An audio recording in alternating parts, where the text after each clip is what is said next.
puts it away puts it over in a way that is understandable to the uninitiated. So he's going to come to talk about IP version 6. I'll leave him to tell you what it's all about. He's talking about it, but it's the new numbering system in the internet that we have been transitioning in over the past few years. What are some of the imperatives and strategies that we as different stakeholders could apply to the situation? So without further ado, we bring in John Curran, President and CEO of ARIN. He was also a founding member of ARIN and has been chairman of ARIN as well. So he has a strong technical foundation in the internet. You can ask him anything about this. Okay, so here's John.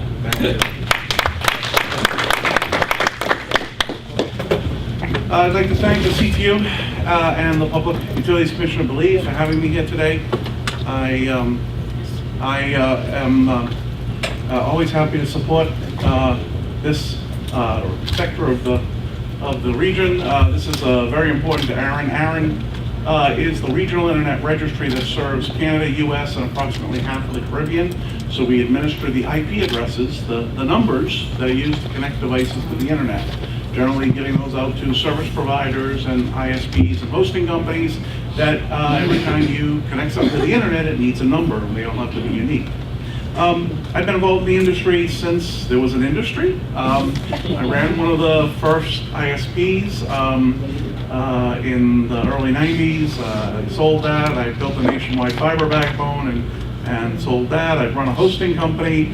I was actually asked to set up ARIN as a trade association to help coordinate the IP addresses that we use to build the internet. So I did that in '97, and I was chairman for 10 years. And I spent the last 5 years actually being its CEO. I stepped off the board, and now I work for the board. And an unusual twist of fate. So the point is, though, what I'm here to talk about is I'm here to talk about IPv6 transition. This is probably the most surprising presentation you're ever going to see, because we're doing something that's almost impossible. We're going to change the entire internet from one end to the other while no one notices, okay? And you may think, wow, that's pretty crazy. But the fact is, not only are we going to do it, we've been doing it. You folks use IPv6 and don't know it. There are service providers that when you turn on your mobile phone, don't give you an IPv4 address, an old, you know, the numbers we know, I'll talk about them, but they give you IPv6 and you use it to access the websites and to use the internet just like anyone else, and you don't even realize we upgraded you, okay? We're literally changing the infrastructure of the internet that's been built over the last 30 years, behind the scenes, hopefully with no one noticing. It is the world's largest technical project, because the internet is the world's largest technical endeavor. It is happening on every country worldwide with no one in charge. It's going to be exciting. I want you to pay attention to this, because this is the type of thing you wouldn't realize is happening behind the scenes if you didn't see this. So IPv4, we all know it. Those numbers like 192.68.12.1, you connect to an ISP, you get these 4 numbers back. They're actually a 32-bit field. They're 32 possible values, which 32 bits of ones and zeros, which means there's 4.3 billion possible IPv4 addresses. 4.3 billion sounds like a lot, but we know there's 3 billion people connected to the internet. There's 7 billion on the planet. Actually, it might be 8. I lost track. We might have to be up to 8 billion people. We don't have enough IPv4 addresses to give everyone one mobile device. We don't have enough.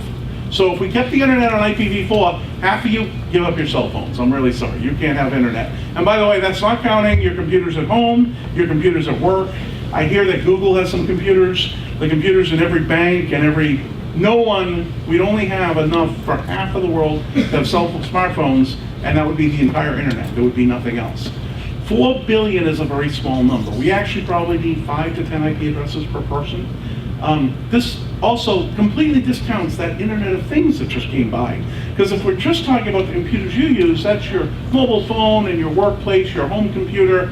That's 3, maybe 4 addresses you need. But all the servers, and then all of the things that people are putting on the Internet of Things, like cameras and light bulbs and wall outlets, we probably need not 4 billion addresses, but more like 70 billion, 100 billion IP addresses if we want everything to be able to talk to everything and have it all be unique. So by the way, we realized this was happening. In 1993, a group of people at the IETF, the Internet Engineering Task Force, looked at the success of the internet in 1993. How many of you were connected to the internet in 1993? Okay, you guys, there's going to be a quiz later. So in 1993, that was email and file transfer.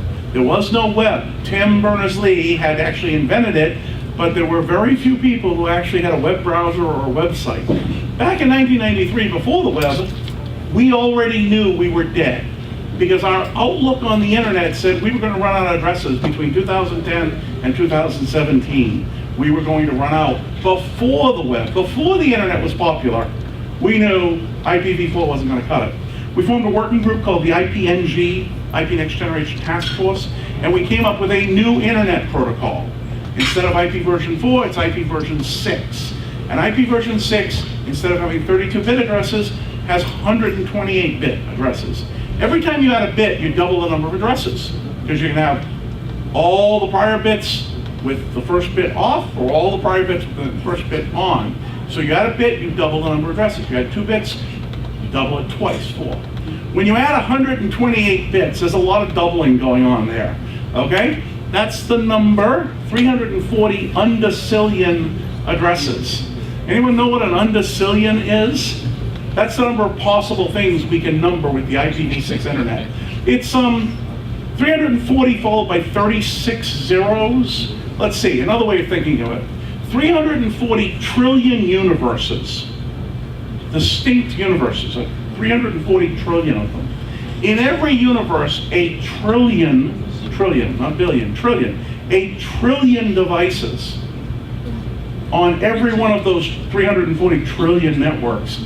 Every one of those networks has a trillion devices. 340 trillion universes, each one with a trillion networks, every one of those networks with a trillion devices on it. That's a lot of numbers. We're not going to run out. At least, let me put it this way, if we do run out, it's not my problem the next time around. Okay, so we've had this since 1999, and a lot of people tell me it must be a failure. Anything that came out in 1999 that isn't already deployed is obviously a failure. And people like, I heard about this in 2000. They told me this in school. I saw it in a manual somewhere, and I'm still not using it. This must be one of those things that failed. Okay, this was like Token Ring or something, or maybe this was SNA. I don't know. It was something that people used, and now it's not being used. So obvious, no, it's a success, but it takes a long time to upgrade the internet. We had to get it into every operating system. So we had to get it into Linux and Windows and PCs and Macs, so that it was already there, ready to be turned on before the first time we used it in production. We had to get it into all the routers. So we started in '99, and it literally took a decade to get every bit of software in every laptop, smartphone, server, device. If it's a computer that speaks TCP/IP, we had to get it upgraded so it knows IPv6. By the way, we're not done. There's still devices out there. You might go buy a camera, like a home internet camera that doesn't know IPv6. You might find that if you have an old computer somewhere, it doesn't know IPv6, but the vast majority, all the operating systems have supported it, Windows and Mac, and have all supported it for more than a decade. So we had to start early because we knew it was a long time to touch every bit of software that speaks the internet protocol. So we've had this, and we've been actually using it in production. It's been rolled out. ARIN has been providing IP addresses to people since 2006, and it's actually in use. How much is it in use? It's in a lot of use. We'll come back and talk about that. This protocol that you don't know about, that you haven't seen, that you've been using, is actually being used all over the world, and I'll tell you more about why. So, let's see. Let's talk about IPv4. We're out in the ARIN region, okay? That little curve there, in 2002, we had 5 blocks of 16 million each. We had about 80 million IPv4 addresses, all the way down to 0 in September 2015. Last year, the ARIN region ran out of the IPv4 addresses, the old addresses. We literally had no more blocks. We had given them all out to all of the ISPs and hosting companies in our region. And if you came to us and said, you need IPv4 addresses so you can add more customers, I said, I don't have them. That's it. We don't have them. if you're an internet service provider, you can no longer grow using IPv4, at least not the way you've done it for 2 decades by coming to ARIN.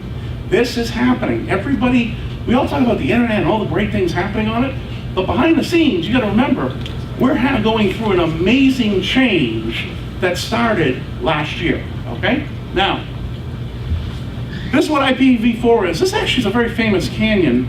There's actually a little path there that you can follow down. It goes about 3 miles and then ends at a dead end. Every now and then they have to go in there and haul people out because they go 3 miles in and get tired and don't have water and forget to walk out, and it's a dead end canyon. If you're building servers and infrastructure and you're only using IPv4, I want to tell you, that's what you're doing. It's a dead end canyon. Now you can go down that, I couldn't care less, but just please don't complain to me when you get to the end and have to start over. Not my problem, okay? It literally is a dead end canyon. Now, if you were, you're running your own small business, you make a mistake like that, you pay the price, no problem. If you're a government and you make a mistake like that, well, your people pay the price. Think about that, folks, okay? You don't want to actually inflict that on someone else. Okay, let's talk about V6 again. Google. 25% of the US customers accessing Google services are available over IPv4 numbers and over IPv6 numbers. 25% of the customers, actually it's up to 29 and change now, this slide I can't keep up with, are using Google over IPv6 addresses. They don't even know it. You pick up the phone and ask my next door neighbor, are you using IPv4 or IPv6 to get to Google? He's like, I don't know, I type google.com and it gets there. What's the question? They don't know. Home providers like Comcast doing cable service have actually turned on IPv6 in addition to IPv4, which means their Wi-Fi routers speak V6, which means their home computer says, oh, I know V6, and it turns it on. And suddenly they type google.com, and instead of going to the IPv4 addresses, they use IPv6 all the way. They don't even know it. Your smartphone, when it connects to a tower, in a lot of North America, gets an IPv6 address, not an IPv4, and you don't know it. In fact, unless you're really good, you may not be able to find your IP address in your smartphone. It's not exactly thrown up there on a screen, you can find it easily. So the mobile providers, and we'll come back to them in a little while, but they have been very aggressive with IPv6 deployment. To the point where Google, which has both V4 and V6 turned on, can actually measure this increasing curve of people accessing via IPv6. Facebook is the same way. They turned on V4 and V6. You can access Facebook with V4, you can access Facebook with IPv6. And I show this for US for Google, but globally, this is what V6 looks like for Facebook. In 2012, 1% of traffic coming into Facebook was over V6. And you can access it either way. They now say it's over 10% of their global traffic coming into Facebook is using IPv6, not IPv4. And that curve, that's an impressive curve. I want my retirement fund to have that curve to it, because it goes really high up, really fast, okay? We're rewiring the internet with IPv6, and the major players have already spent 5 years making sure their websites and services are reachable over IPv6 in addition to IPv4. So every time a cell phone comes on and uses V6, they're using that new protocol. Now, I'll come back and talk about why, but this is very important to remember. It's not something that's going to happen, folks. This is happening. It's already underway. Okay, this is what happens with IPv4. You come in, you say, I want to grow my network. I need more IPv4 addresses. Well, we're not actually doing a lot of that. We're getting fewer tickets because we don't have any. If you get approved for IPv4 addresses, we put you on a wait list. I'll talk about that, but basically, you're waiting for someone else to die.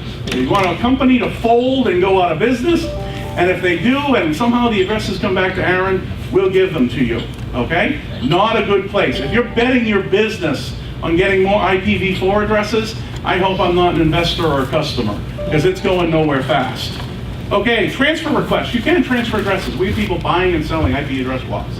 As long as you're a service provider that can show you need the addresses, then you can turn around and get them from someone who has them. We have a lot of those going on, because there's a lot of companies that got addresses in the early days that now are no longer getting them. And then IPv6 increasing. Let me just show you the graphs. Waiting list. If you get added to the waiting list, there's 300 people in front of you today, and It's hopeless, guys. If you're actually waiting on the waiting list for v4 addresses, your business is going nowhere. IPv transfers from one provider to another going up rapidly. There is a little bit of slack in the system because in the early days, people got addresses, they didn't use them. And there's also businesses that went out of business that didn't realize they should return them or transfer them. So there are some pools of addresses out there. You can go to a marketplace, but you're also competing with providers who haven't planned very well, who suddenly realize they need IPv4 addresses, and they're going to that same marketplace. Not a thing you want to bet your business on long term. And then of course V6, ARIN, IPv6 allocations are going up dramatically. Okay, what can you do? We have a little reserve of IPv4 addresses. You can come to us and tap into that reserve.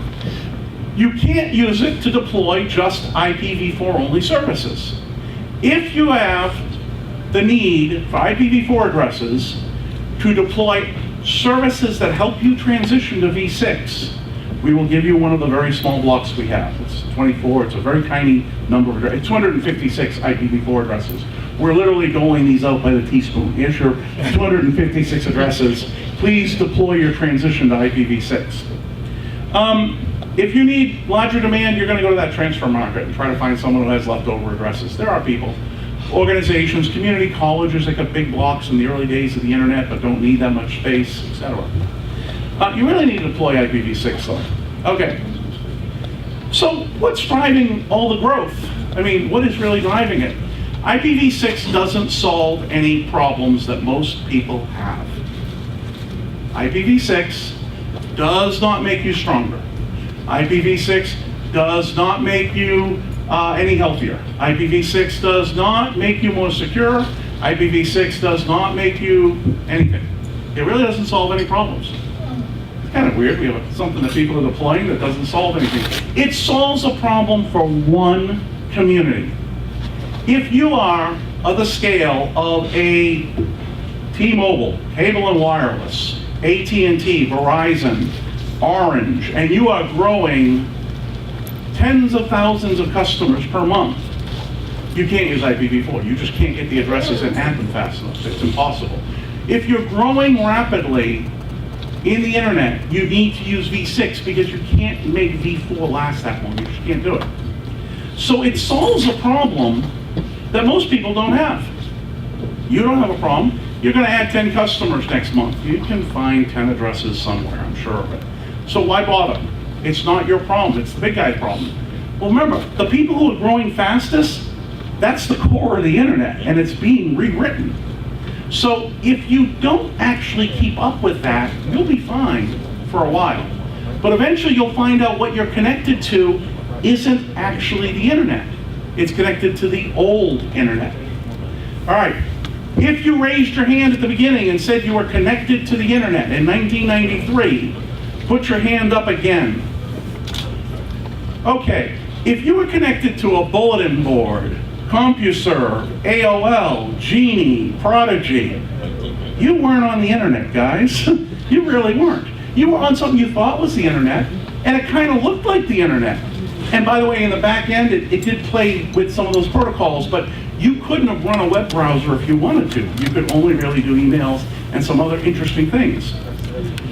If you are connected to the internet with IPv4 today, you're kind of connected to the internet because nearly everything is connected with v4. 10 years from now, you will not be connected to the internet. You will be on the old internet, much like you were on a bulletin board in 1993, okay? Now, I don't care.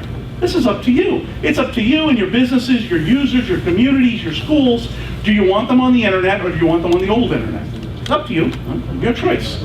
But please don't spend a lot of money to say, I'm gonna make sure I'm catching up with technology, spend a lot of time connecting to the internet and only connect to the old one.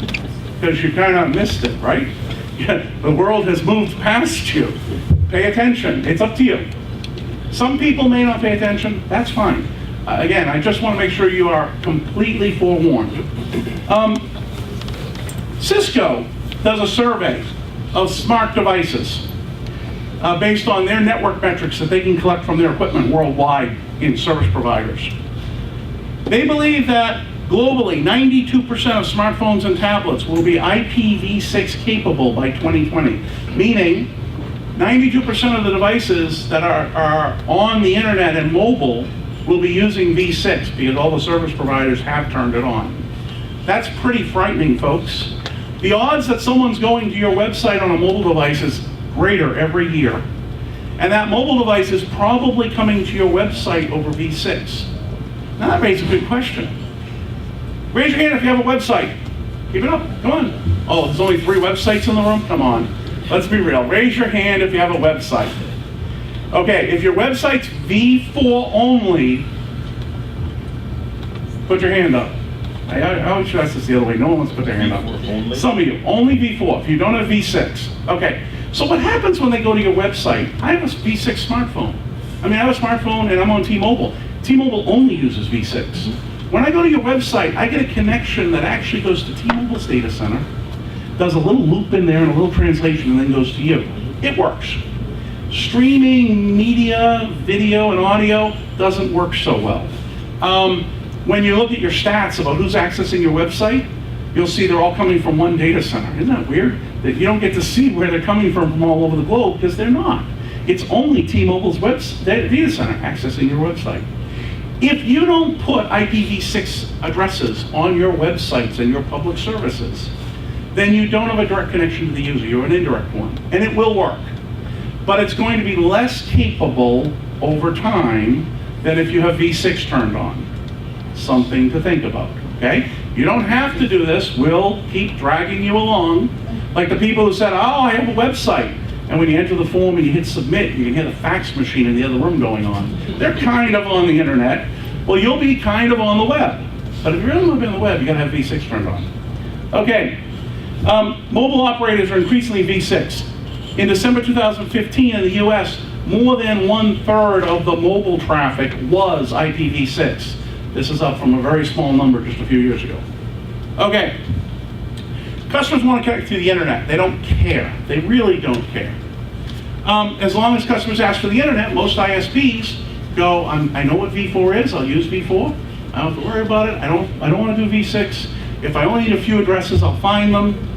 The long-term risk isn't actually the performance to your website. That's not the problem. The long-term risk is your people. Your people are not learning the technology that's current. And so at the point in time when you need to do V6, you're not going to have people who know IPv6. This is a pretty severe problem. If you don't actually keep up with this, you're training a generation of people who aren't learning the right skills. They're not learning enough. It's a lot like right now taking people and introducing them to communications and only teaching them how to run a TV broadcast station. That's not communications anymore. It's a bigger field. The same with the internet. You really need to make sure your people have IPv6 skills. So the US government looked at this. And in 2012, the US government has a habit of not regulating telecommunications. That may change. It's an interesting world in the last 12 to 18 months, but historically their approach has been to not regulate telecommunications, enhanced telecommunications, but instead to look at things they can do on the supply side. And in 2012, they said IPv6 is important. We want to spur adoption of that, but we don't want to mandate it. What can we do? And they looked at their own buying and they said, you know what? We have over 1,000 federal websites. Let's make sure every US federal website is IPv6 connected. This is in 2012. Now, if you're a CIO for a federal agency, you hate things like this. There's no money, it wasn't in the budget, but now you have to do it, and no one's going to thank you, and you have 500 other things you're trying to get done in the same small budget. The US federal IT budget is $63 billion a year. When you say that the services have to be IPv6 capable, that actually means that every ISP that serves the US government has to be IPv6 capable. Everybody who sells a firewall has to have V6 turned on. Every load balancer has to be turned on. Every server needs to be capable of IPv6. It actually caused a bunch of ripples. And it also caused the net result. There's a site that every morning polls, and as of yesterday it was 64% of the US federal websites are IPv6 reachable today. That's actually better than industry and education in the US, okay? But it caused vendor adoption. I don't know what you want to do in this region for your policy. You know, some people, I know some parts of the globe where countries have said directly to their ISPs, you will support v6, period. I know some places where it's just the ISP services the country buys. I know some where they try to encourage it indirectly. There's been countries that have done tax breaks for IPv6. All sorts of interesting approaches. Japan did that, actually, of all places. But you have to recognize, if you don't encourage adoption of v6, then having a platform or an internet strategy for the region might end up pushing you ahead, but actually missing where the internet is currently turning. You want to make sure that your strategy for the future actually puts you on the same road the internet is on. If you encourage v6 adoption for websites,